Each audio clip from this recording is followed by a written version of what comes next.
एक घना और रहस्यमयी जंगल था जहां हर जीव एक दूसरे से डरता था। एक दिन एक मासूम सा बच्चा अपने परिवार के साथ पिकनिक पर आया, लेकिन खेलते खेलते वो जंगल में भटक गया। जब उसे होश आया तो उसने देखा कि चारों ओर जंगली जानवरों से घेर चुके हैं, कुछ भूखे, कुछ गुस्से में।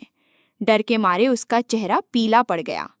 तभी पेड़ों के बीच से एक मजबूत और गुस्सैल दिखने वाला बंदर कूदता है, जानवरों पर जोर से दहाड़ता है और उन्हें भगा देता है। बच्चा सहमा होता है, लेकिन जब बंदर उसके पास आता है और उसके आंसू पोंछता है तो दोनों की आंखों में एक अजीब सा भरोसा बन जाता है। वक्त बीतता है। बच्चा हर रोज बंदर से मिलने आता है। वो खाना लाता है, पेड़ों पर झूलता है, कहानियां सुनाता है और बंदर को इंसानों की दुनिया के बारे में बताता है। बंदर भी उसे जंगल की तरकीबें सिखाता है, पेड़ चढ़ना, शिकार से बचना और जानवरों की भाषा समझना। ये दोस्ती अब सिर्फ दोस्ती नहीं, एक गहरा रिश्ता बन चुकी थी। फिर एक दिन बच्चा नहीं आता। एक दिन, 2 दिन, हफ्ते बीत जाते हैं। बंदर हर दिन उसी जगह इंतजार करता है जहां वो दोनों मिलते थे, लेकिन कोई नहीं आता।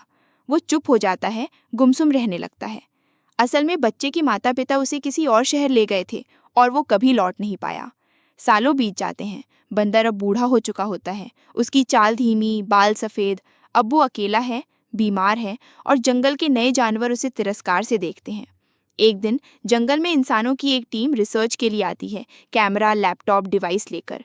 उसी टीम में था एक नौजवान वैज्ञानिक जो बिल्कुल वही बच्चा था, अब बड़ा हो चुका था।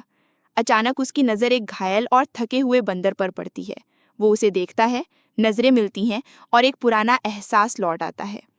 ये वही है। उसके दिमाग में झटका लगता है। फ्लैशबैक चलने लगता है, झूले, हंसी, दोस्ती, पेड़ों पर चढ़ना। लेकिन तभी उसकी टीम कहती है, सर, ये बंदर बीमार है, जंगल में वायरस फैला रहा है, इसे ट्रैंक्विलाइज करके खत्म करना होगा। वैज्ञानिक चुप हो जाता है।